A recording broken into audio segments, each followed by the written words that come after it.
ಕತ್ತರಿತು ಮಾರ ಅದರಾಗಿ ಇವತ್ತು ತಮಾಷೆ ಬೇರೆ ಸೈಕಲ್ ಅವರ ಈಗ ಪಂಚರ್ ಆಗ್ಬೇಕ ಅವನ ಒಟ್ಟ ಗಟ್ಟಿ ಧೈರ್ಯ ಮಾಡಿ ಮೊದಲು ಮನಿಸಿರ್ಬೇಕ ಎಲ್ಲ ಇವನು ಯಾವಪ್ಪ ಇವ ಒಳ್ಳೆ ರಾಜಾನಂಗ ಗೋರಿ ಮೇಲೆ ಮಕ್ಕೊಂಡನು ಜಡಿ ಇವನು ಮಾತಾಡ್ಸೋನು ಊರು ತನಕ ನನಗೆ ಜೋಳರಿ ಆಗ್ತಾನೆ ನೋಡುನು ಏತಮ್ಮ ಹೇಳೋ ಅಲ್ಲೋ ಹೋಗಿ ಹೋಗಿ ಗೋರಿ ಮೇಲೆ ಮಕ್ಕೊಂಡಿದ್ದಾನು. ಅಯ್ಯೋ ಬ್ಯಾಸ್ಗಿ ಬಿಸಿಲಿಗೆ ದಗಿ ತನೀಕಾಗಲ್ತು ಮರೆಯ ಇಷ್ಟ ಮಟ್ಟ ಇದ್ರ ಒಳಗೆ ಮಕ್ಕೊಂಡಿದ್ನಿ, ಈಗ ಮ್ಯಾಲ್ ಬಂದು ಮಕ್ಕೊಂಡಿದ್ದೀನಿ ಅಷ್ಟೇ. ಅಯ್ಯೋ ಸ್ವಪ್ನಪ್ಪ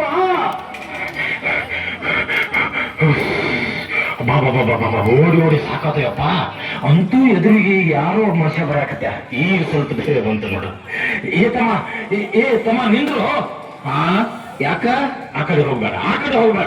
ಅಲ್ಲಿ ಗೋರಿ ಮೇಲೆ ದೇವ್ ಮಕ್ಕೊಂಡೈತಿ. ದೇವ್ ಮಕ್ಕೊಂಡೈತಿ. ನನ್ನ ಮಗಗ ಸತ್ರ ಬುದ್ಧಿ ಬರ್ಲಿಲ್ಲ. ದೇವವಾಗಿ ಹಂಗ ದಕ್ಕ ಓಡಾಡ್ಬೇಕ. ಹಗಲ ರಾತ್ರಿ ಕೂಡೇ ನಿದ್ದೆ ಮಾಡ್ತಾನ ದೇವ ನನ್ನ ಮಗ. ಮುಂದ ದೇವ ಉಗುರು ಕಳ್ಯಾವ. ಹಂಗಾದ್ರೆ ನೀ ಯಾರ? ನಾನು ದೇವ. ನಾ ಈಗ ವಾಕಿಂಗ್ ಹೊಂಟನ ನೋಡ ನನ್ನ ಕಾಲ. ಯಪ್ಪ ಸಾಕು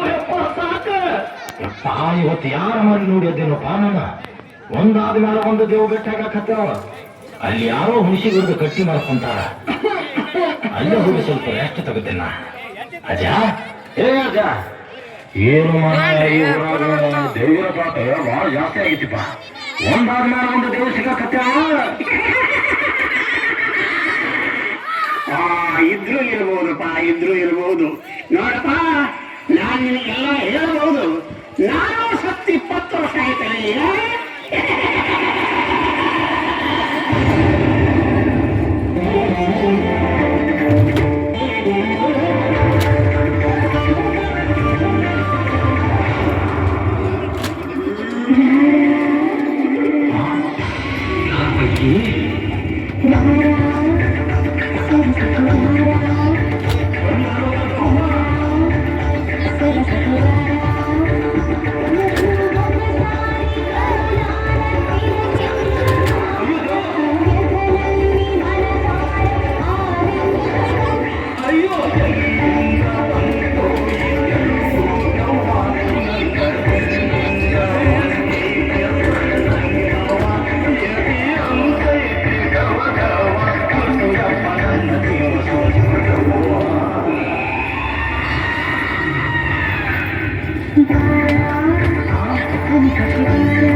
ಸುಂದರ ಗುರಿಯ ಮರಿಯು